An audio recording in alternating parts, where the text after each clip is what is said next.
Assalamualaikum warahmatullahi wabarakatuh. Alhamdulillah wa syukurillah, la haula wa la quwata illa billah, amma ba'. Selamat pagi, selamat bertemu kembali dalam pembelajaran pendidikan agama Islam kelas 10 semester 1. Bagaimana kabarmu hari ini? Mudah-mudahan kalian semua dalam kondisi sehat, dalam kondisi baik, tidak ada halangan suatu apapun, dan memperoleh kebaikan dan hidayah dari Allah Subhanahu wa Ta'ala.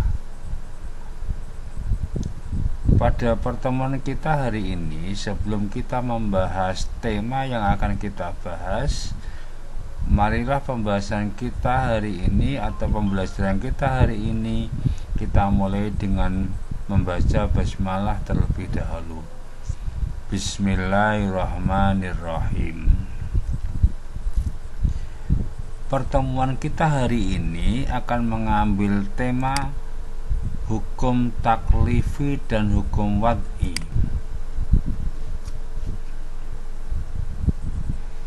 Hukum taklifi dan hukum wad'i adalah bagian dari kelanjutan tema kita yang lalu, yaitu sumber hukum Islam. Setelah kita membahas sumber hukum Islam yang 3, yaitu Al-Quran, Al-Hadis, dan Ijtihad, kita akan menambah materi yaitu hukum taklifi dan hukum wad'i. Agar wacana kita atau khasanah pengetahuan kita bertambah, kita akan lebih paham terkait dengan sumber hukum Islam. Sebelum kita mengkaji lebih jauh, akan saya ulang sedikit terkait dengan Al-Quran, Al-Hadis, dan Ijtihad. Pada dasarnya, Al-Quran adalah sumber hukum Islam yang pertama dan utama. Fungsi Al-Quran adalah sebagai petunjuk dan pedoman hidup bagi umat manusia. Di dalam Al-Quran, hukum-hukum yang ada itu terbagi menjadi 2. Yang pertama, hukum yang bersifat am, artinya hukum yang bersifat umum. Lalu yang kedua, hukum yang bersifat tafsili atau terperinci. Hukum yang bersifat umum contohnya adalah perintah sholat. Di dalam perintah sholat tidak ada penjelasan secara terperinci. Sedangkan hukum yang bersifat terperinci contohnya adalah perkawinan, warisan. Itu sudah dirinci secara jelas oleh Al-Quran. Maka kita harus berpegang dan berpedoman kepada Al-Quran, karena Al-Quran sifatnya qat'i, artinya pasti. Dasar hukum yang ada di dalam Al-Quran tidak terbantahkan kebenarannya. Sedangkan hukum yang kedua yaitu Al-Hadis. Al-Hadis pada dasarnya adalah segala perkataan, perbuatan, dan ketetapan Nabi. Kedudukan Al-Hadis adalah sebagai sumber hukum Islam yang kedua setelah Al-Quran. Artinya, ketetapan hukum yang didasarkan oleh Al-Hadis tidak boleh bertentangan dengan Al-Quran. Atau bisa jadi bahkan kedudukan Al-Hadis sebagai sumber hukum tambahan yang tidak ada ketetapannya di dalam Al-Quran. Contohnya adalah larangan memakai kain sutra dan emas bagi laki-laki, termasuk bolehnya makan 2 bangkai, yaitu bangkai ikan dan belalang. Itu adalah sumber hukum yang ditetapkan oleh Al-Hadis yang di dalam Al-Quran tidak ada penjelasan. Lalu sumber hukum yang ketiga yaitu ijtihad. Ijtihad adalah mencurahkan segala akal pikiran untuk menentukan suatu hukum yang belum ada ketetapan hukumnya, baik di dalam Al-Quran maupun Al-Hadis. Kalau Al-Quran sumbernya dari wahyu, Al-Hadis sumbernya kepada Nabi, maka ijtihad bersumber kepada akal pikiran manusia, meskipun tetap berpegang kepada Al-Quran dan Al-Hadis. Berarti persoalan-persoalan yang tidak ada ketetapan hukumnya, baik di dalam Al-Quran maupun Al-Hadis, barulah dicari dasar hukumnya ke dalam ijtihad. Nah, kedudukan ijtihad adalah sebagai sumber hukum Islam yang ketiga sesudah Al-Quran dan Al-Hadis. Kalau Al-Quran dan Al-Hadis sifatnya qat'i, artinya pasti, maka ijtihad kedudukannya adalah bersifat dzanni, artinya kebenarannya bersifat sementara. Jika ditemukan dasar hukum yang lebih kuat, maka hukum yang lama bisa saja berganti kepada hukum yang baru. Itu peran dari ijtihad. Dasar hukum diperbolehkannya ijtihad adalah dialog antara Nabi dengan sahabat Mu'adz bin Jabal.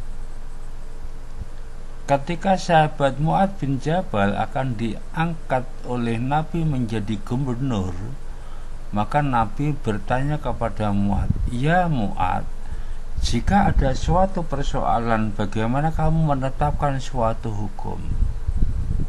Maka sahabat Mu'adz menjawab dengan berikut, "Saya akan berpegang kepada Al-Quran."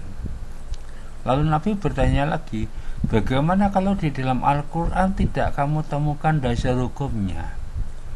Sahabat Mu'adz menjawab, "Saya akan berpegang kepada Al-Hadis." Lalu ketika itu Nabi bertanya lagi, "Bagaimana kalau tidak kamu ketemukan dasar hukumnya baik di dalam Al-Quran maupun Al-Hadis?"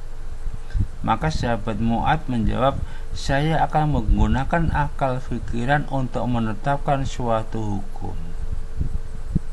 Nah, penggunaan akal pikiran untuk menetapkan suatu hukum itulah yang dikenal dengan istilah ijtihad. Lah, macam-macam ijtihad itu pada dasarnya banyak. Tetapi yang paling biasa digunakan oleh para sahabat, para ahli mujtahid adalah ada yang dikenal dengan istilah ijma', ada yang dikenal istilah qiyas. Ijma' itu adalah kebulatan atau keputusan para sahabat, kebulatan tekad para sahabat untuk menetapkan suatu hukum. Sedangkan qiyas adalah menganalogikan atau menyamakan suatu hukum yang belum ada ketetapannya dengan hukum lain yang sudah ada ketetapannya. Nah, sekarang kita akan mencoba untuk menambahkan materi hukum taklifi dan hukum wad'i.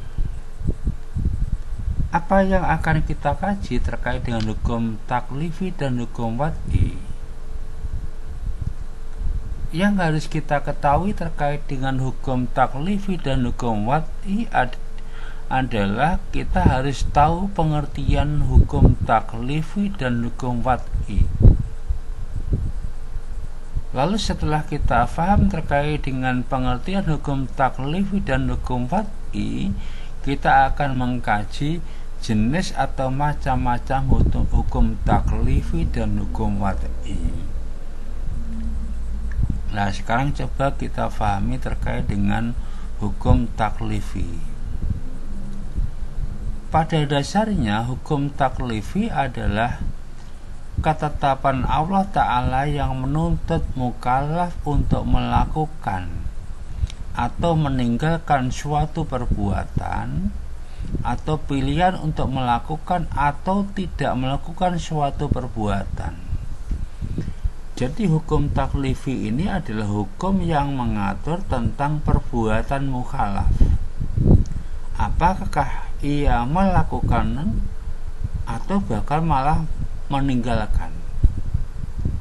Perbuatan itu dikandung dua hal: perintah untuk melakukan suatu hukum atau larangan untuk melakukan suatu hukum. Jadi pilihannya ada dua: satu, kita melakukan suatu hukum, atau kita tidak melakukan suatu perbuatan hukum. Itu namanya hukum taklifi. Nah, yang dimaksud dengan mukallaf adalah orang yang bisa dibebani suatu hukum. Siapa mereka? Yaitu orang yang sudah balik dan berakal sehat. Sedangkan yang dimaksud dengan hukum wad'i adalah ketentuan Allah Ta'ala yang mengandung pengertian bahwa terjadinya suatu merupakan sebab, syarat, atau penghalang bagi suatu hukum. Jadi adanya suatu hukum itu bisa dikarenakan adanya sebab. Bisa pula berlakunya suatu hukum itu jika syaratnya terpenuhi, atau bisa juga adanya suatu hukum itu karena adanya penghalang sesuatu perbuatan. Itu yang dikenal dengan hukum wad'i. Nah, sekarang coba kita perdalam lebih lanjut apa yang dikenal dengan istilah hukum wad'i dan hukum taklifi. Kita mulai dengan macam-macam hukum taklifi dan hukum wad'i. Pada dasarnya macam-macam bentuk hukum taklifi itu ada 5. Yang 5 itu, yang pertama adalah al-ijab. Artinya al-ijab itu adalah wajib, hukum yang bersifat wajib, yaitu suatu tuntunan secara pasti dari syariat untuk dilaksanakan, tidak boleh ditinggalkan. Jadi hukum yang bersifat wajib itu suatu perbuatan yang harus dilaksanakan, tidak boleh ditinggalkan. Maka bentuk hukumnya adalah fardu atau wajib. Nah, dalam konteks hukum yang bersifat wajib ini nanti ada yang dikenal dengan wajib ain dan wajib kifayah. Wajib ain itu dibebankan kepada tiap individu, wajib kifayah dibebankan kepada sebagian umat Islam. Lalu yang kedua, macam hukum taklifi yang kedua adalah an-nadhab. An-nadhab itu sama artinya dengan sunnah, yaitu satu anjuran dari syariat untuk melaksanakan suatu perbuatan yang akan mendapatkan balasan kebaikan. Jadi hukum yang bersifat sunnah itu jika dilakukan dapat pahala, tetapi jika tidak dilakukan tidak apa-apa, tidak berdosa. Lalu yang ketiga, macam yang ketiga adalah al-karohah. Al-karohah itu artinya makruh, sesuatu yang dianjurkan syar'i kepada mukallaf untuk meninggalkan perbuatan tersebut. Kata kuncinya adalah anjuran untuk meninggalkan perbuatan yang oleh agama dianjurkan untuk ditinggalkan. Contohnya makruh itu adalah merokok. Merokok itu ditinggalkan lebih baik, tidak merokok itu lebih baik, tetapi kalau merokok tidak berdosa. Itu namanya karohah. Maka karohah dimaknai sebagai sesuatu yang dianjurkan syar'i kepada mukallaf untuk meninggalkan perbuatan tersebut. Artinya kalau sebisa mungkin perbuatan itu tidak dilakukan atau ditinggalkan, jangan dilakukan. Tapi kalau terpaksa dilakukan, tidak berdosa. Lalu macam yang keempat atau jenis yang keempat atau bentuk yang keempat adalah at-tahrim. At-tahrim itu artinya haram. Suatu tuntutan syar'i untuk tidak mengerjakan suatu perbuatan dengan tuntutan yang pasti. Bentuk hukumnya ialah haram. Contoh hukum yang bersifat at-tahrim itu larangan untuk minum minuman keras, larangan untuk makan daging babi, atau dengan ketentuan hukum-hukum yang lain yang oleh agama diharamkan, dilarang. Itu namanya at-tahrim. Sedangkan bentuk yang kelima adalah al-ibahah. Ibahah itu sama dengan mubah, yaitu suatu tuntunan Allah Ta'ala yang mengandung pilihan untuk melakukan suatu perbuatan tersebut atau meninggalkannya. Jadi mubah itu maknanya boleh dikerjakan atau boleh tidak dikerjakan. Dikerjakan boleh, tidak dikerjakan juga boleh. Contohnya makan. Makan itu hukumnya mubah. Kamu makan ya silakan, tidak makan juga disilakan. Dalam konteks agama, hukum taklifi itu mencakup 5 hal. Ini mengatur pada perbuatan manusia, apakah kita ini harus melakukan atau harus meninggalkan perbuatan, atau kita mengikuti pada anjuran untuk melakukan suatu perbuatan, atau kita dianjurkan untuk meninggalkan suatu perbuatan, atau bahkan kita wajib untuk meninggalkan suatu perbuatan yang oleh agama dilarang. Atau bahkan yang terakhir adalah kita boleh melakukan atau boleh tidak melakukan. Itulah yang dimaksud dengan hukum taklifi. Terus sekarang kita bahas al-ijab. Al-ijab itu wajib. Lah hukum yang bersifat al-ijab ini dibagi menjadi 2. Yang pertama adalah wajib ain atau fardu ain. Lalu yang kedua wajib kifayah atau fardu kifayah. Wajib ain atau fardu ain adalah perbuatan yang harus dikerjakan oleh setiap mukallaf. Contohnya adalah perintah untuk melaksanakan puasa Ramadan, sholat 5 waktu, haji, dan lain sebagainya. Jadi puasa Ramadan itu sifatnya wajib ain, artinya dibebankan kepada setiap orang. Sholat 5 waktu itu juga fardu ain. Ibadah haji itu fardu ain. Artinya jika salah satu orang tidak melakukan perbuatan itu atau ibadah itu, berarti dianggap melanggar hukum Allah yang bersifat wajib.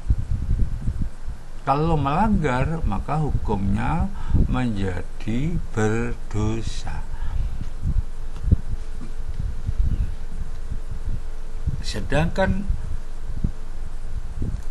fardu kifayah atau wajib kifayah adalah perbuatan yang dilakukan oleh salah seorang anggota masyarakat, atau beban ini dibebankan kepada sebagian umat Islam. Jika sudah dikerjakan oleh salah seorang anggota masyarakat atau salah seorang orang beragama Islam, maka kewajiban tersebut menjadi gugur.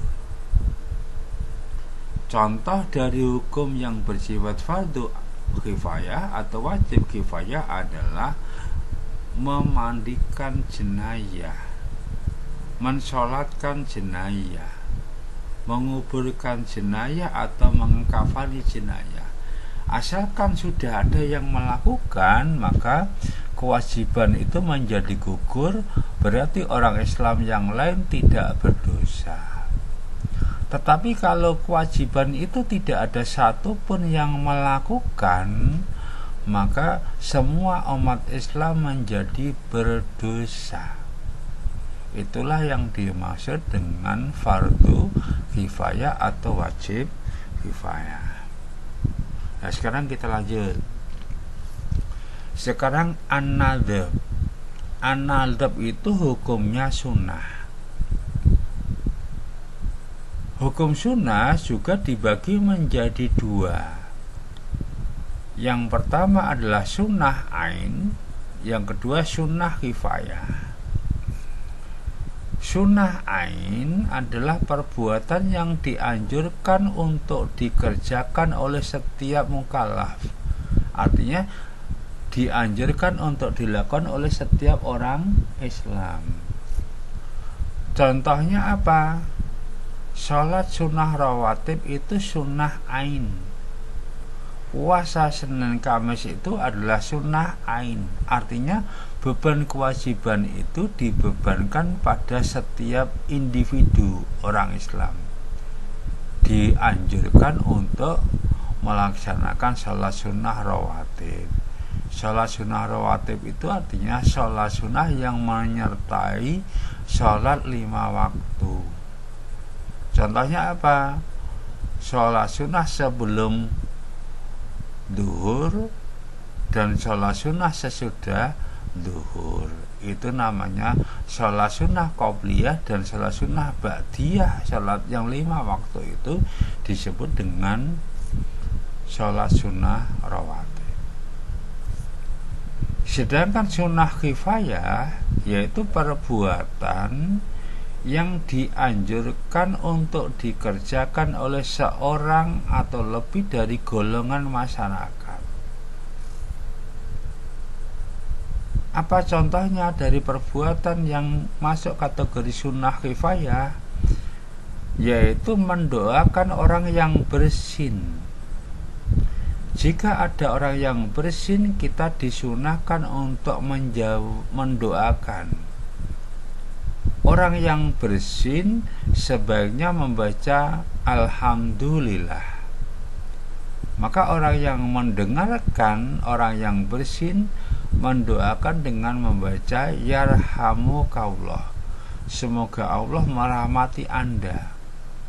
Lalu ketika orang lain mendoakan orang yang bersin dengan membaca Yarhamukallah, maka yang bersin menjawab dengan Yahdikumullah.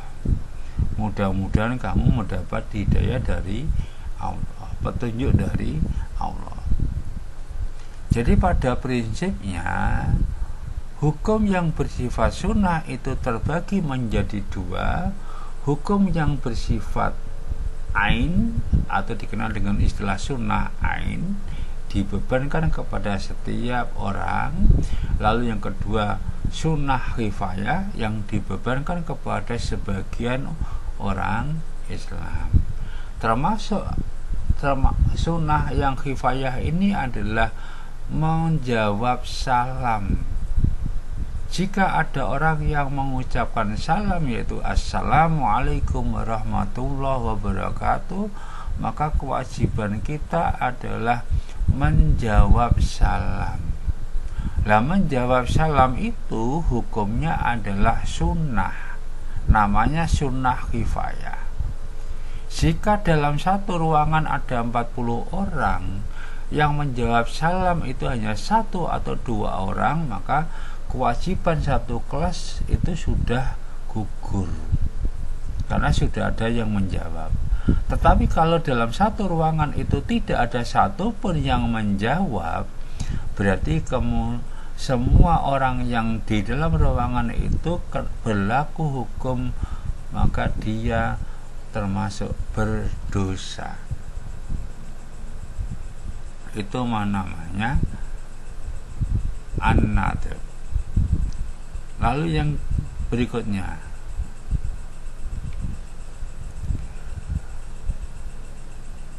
hukum yang kedua adalah hukum wad'i. Lah hukum wad'i ini apa macamnya? Bentuknya hukum wad'i apa saja?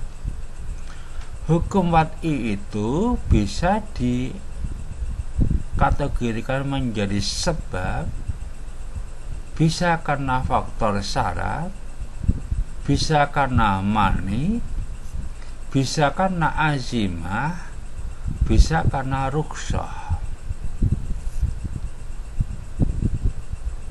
Hukum wad'i yang karena faktor sebab adalah suatu keadaan yang dijadikan sebagai alasan adanya hukum, dan tidak adanya alasan tersebut menyebabkan tidak adanya hukum. Artinya, suatu keadaan itu menjadi alasan berlakunya suatu hukum. Tapi kalau alasan itu tidak ada, berarti tidak berlaku suatu hukum. Nah, contohnya apa? Adanya keadaan yang darurat menjadi sebab diperbolehkannya melakukan suatu hukum yang awalnya tidak boleh. Contohnya, kejadian tsunami di Aceh. Jumlah yang meninggal begitu banyaknya. Kalau diberlakukan memakamkan jenazah satu persatu, maka akan menjadi kesulitan. Lah, karena faktornya darurat, akhirnya pemakaman jenazah tidak dilakukan satu persatu, tapi dilakukan secara massal. Dibuatkan lubang secara terbuka yang banyak, akhirnya jenazah yang banyak itu dikumpulkan dalam satu ruangan, ditimbun bersama-sama. Berarti adanya alasan karena darurat itu akhirnya menjadi bolehnya melakukan pemakaman secara massal. Itu namanya bentuk hukum wad'i yang karena sebab.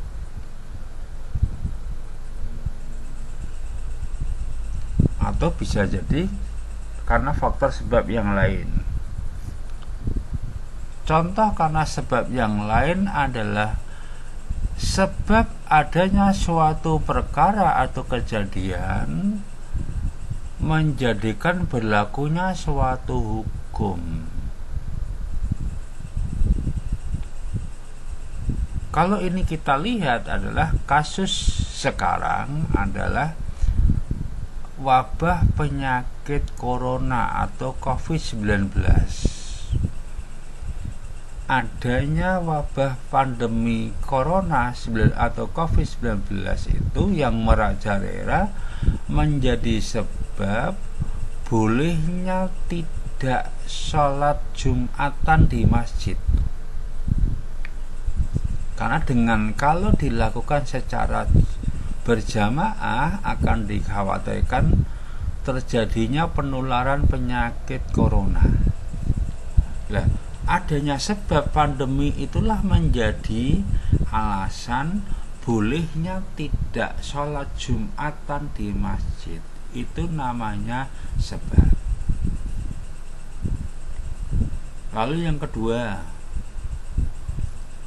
adanya syarat. Hukum yang disebut dengan syarat ialah sesuatu yang dijadikan syar'i sebagai penyempurna sah atau tidak perintah syar'i tersebut. Contohnya apa? Adanya syarat itu.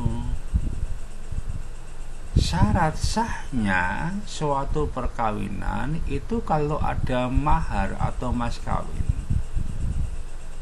Lah, adanya mas kawin itu menjadi syarat sahnya satu perkawinan. Maka perkawinan dianggap tidak sah kalau tidak ada mas kawin. Maka adanya mahar, adanya mas kawin itu menjadi syarat sahnya perkawinan. Atau contoh yang kedua, wajibnya puasa itu syaratnya adalah berakal sehat.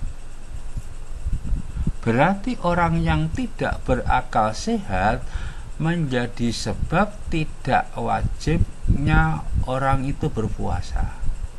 Berarti orang yang gila tidak wajib berpuasa. Kalau orang itu waras, dalam arti sehat akalnya, sehat pikirannya, berarti dia kena hukum puasa. Maka adanya kondisi orang yang berakal sehat dan sudah balik itu menjadi syarat berlakunya hukum atau perintah berpuasa. Itu namanya syarat. Lalu jenis atau bentuk yang ketiga hukum wad'i adalah mani. Mani itu penghalang, yaitu keadaan atau peristiwa yang ditetapkan syar'i menjadi penghalang bagi adanya hukum atau membatalkan hukum. Adanya mani atau penghalang itu menjadikannya sebab terhalangnya berlakunya suatu hukum atau menjadi batalnya suatu hukum. Nah, contohnya apa? Adanya mani ini. Kalau di dalam Islam ada yang kita kenal dengan rukun nikah. Rukun nikah itu ada 5. Contohnya rukun nikah itu adalah yang pertama adanya calon mempelai laki-laki. Yang kedua adanya mempelai perempuan. Yang ketiga adanya wali nikah. Yang keempat adanya saksi. Lalu yang kelima adanya akad nikah. Lah, jika perkawinan itu dilakukan kok salah satu tidak ada, maka menjadi sebab perkawinan tidak sah. Contohnya apa? Wali nikah tidak ada, padahal rukunnya nikah ada wali. Jika wali nikah tidak ada, maka menjadi penghalang satu peristiwa, maka perkawinan menjadi tidak sah atau perkawinan menjadi batal. Terus contoh yang kedua, menjadi penghalang yang bisa membatalkan suatu hukum. Salah satu syarat perkawinan calon mempelai laki-laki harus beragama Islam. Mempelai perempuan juga harus beragama Islam. Jika didapati salah satu mempelai itu tidak beragama Islam, katakanlah laki-lakinya beragama non-Islam, perempuannya beragama Islam, maka kondisi beragama yang calon mempelai laki-laki tidak beragama Islam itu menjadi penghalang sahnya suatu perkawinan.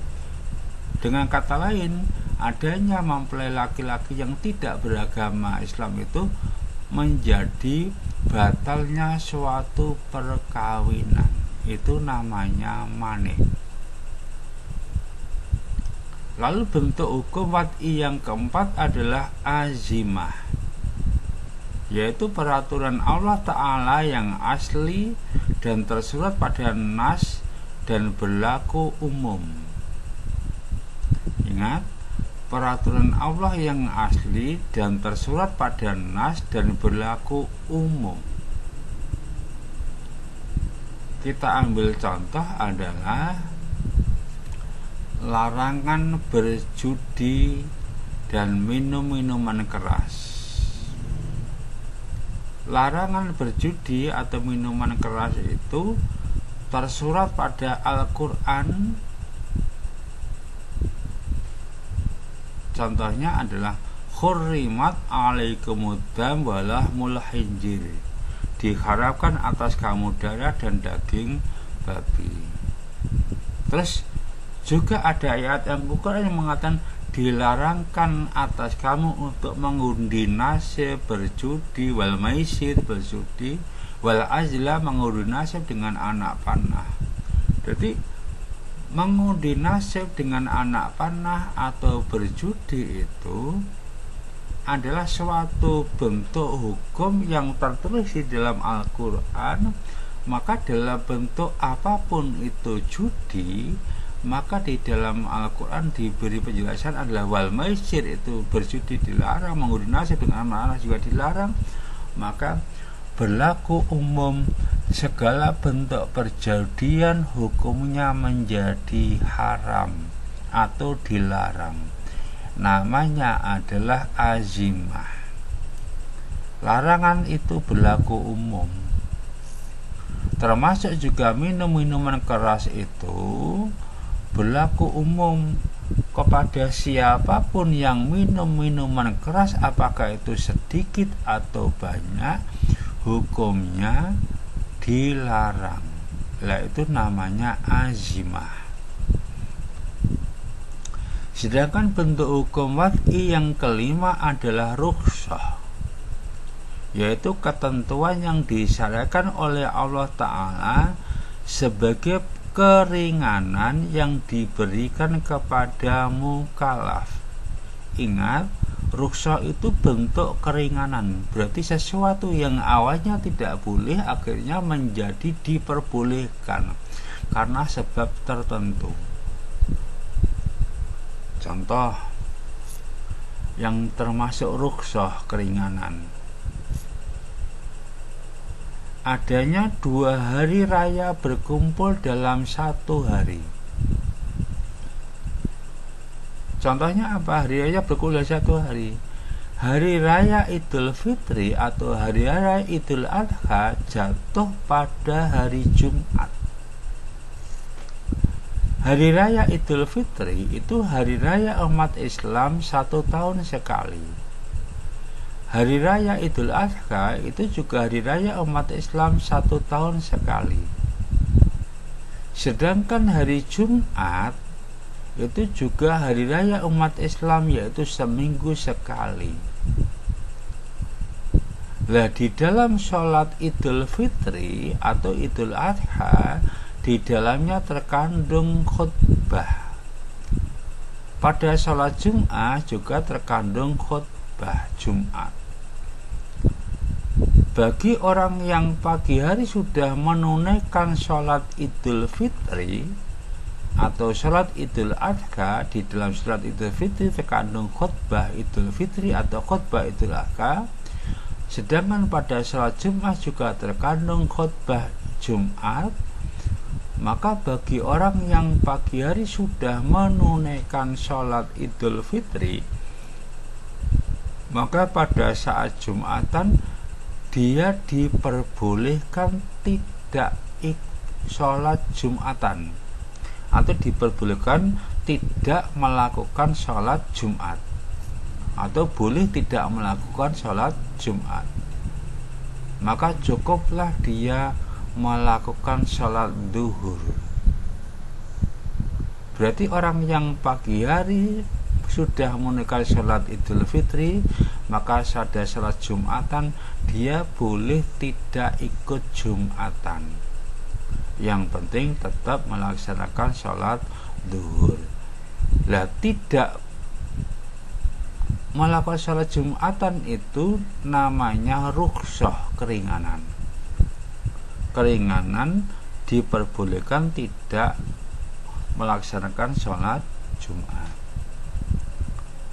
Termasuk rukhsah atau keringanan adalah diperbolehkannya seseorang yang sakit berobat dengan cara makan atau minum obat yang biasanya diharamkan. Contoh, orang yang terkena penyakit gatal, sementara dia sudah berobat berkali-kali dan penyakitnya tidak sembuh-sembuh, dan kebetulan dia pada posisi di tempat yang jauh dari dokter atau petugas kesehatan, sehingga dia tidak bisa berobat secara langsung kepada dokter. Kalaupun dia harus berobat, membutuhkan waktu yang lama, berhari-hari, sehari sampai di tempat tujuan.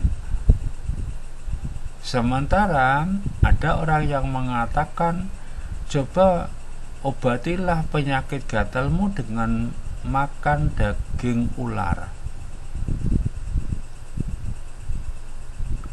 Kalau dalam kondisi biasa, makan daging ular itu sebagian ulama mengatakan diharamkan. Tetapi dalam kondisi darurat, maka agama memberi keringanan atau rukhsah kepada seseorang karena faktor tertentu. Maka dalam kondisi tertentu, berobat dengan makan daging ular itu menjadi boleh. Tetapi sifatnya kalau sudah dimakan kemudian sembuh, ya sudah, jadi tidak diteruskan. Itu namanya rukhsah. Nah, itulah yang disebut dengan hukum wad'i. Jadi hukum wad'i ada hukum karena sebab, hukum karena syarat, hukum karena mani, hukum karena azimah, dan yang kelima hukum karena rukhsah atau keringanan. Jadi di dalam hukum ada yang bersifat keringanan juga. Nah, itulah yang kita kaji dari hukum taklifi dan hukum wad'i. Lah, anak-anak, dengan memahami dan mengkaji hukum taklifi dan hukum wad'i, diharapkan kita akan bisa melakukan suatu amalan yang sesuai dengan ketentuan agama. Hukum sifatnya adalah untuk dilakukan, bukan untuk dilanggar. Kalau Allah mengatakan sifatnya wajib untuk dilakukan, sebaiknya yang wajib itu kita lakukan. Tetapi kalau di dalam agama hukum itu sifatnya dilarang, sebaiknya juga kita tinggalkan, jangan sampai kita lakukan. Antara yang wajib dengan yang sunnah mengandung makna yang berbeda. Antara yang sunnah dengan yang makruh juga mengandung makna yang berbeda.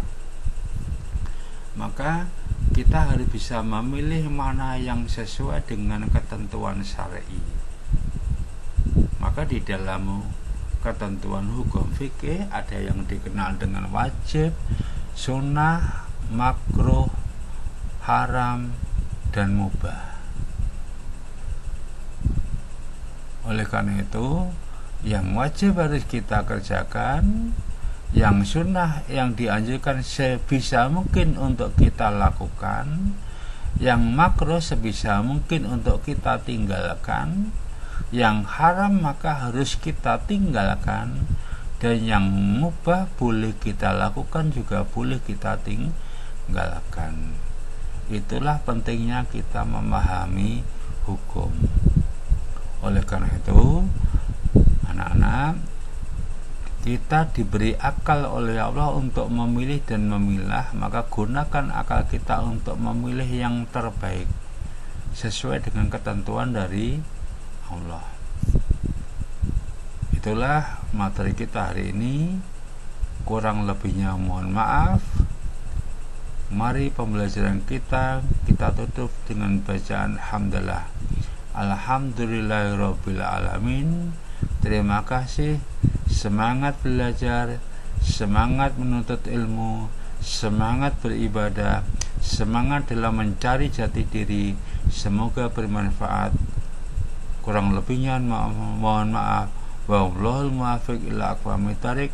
Wassalamualaikum warahmatullahi wabarakatuh.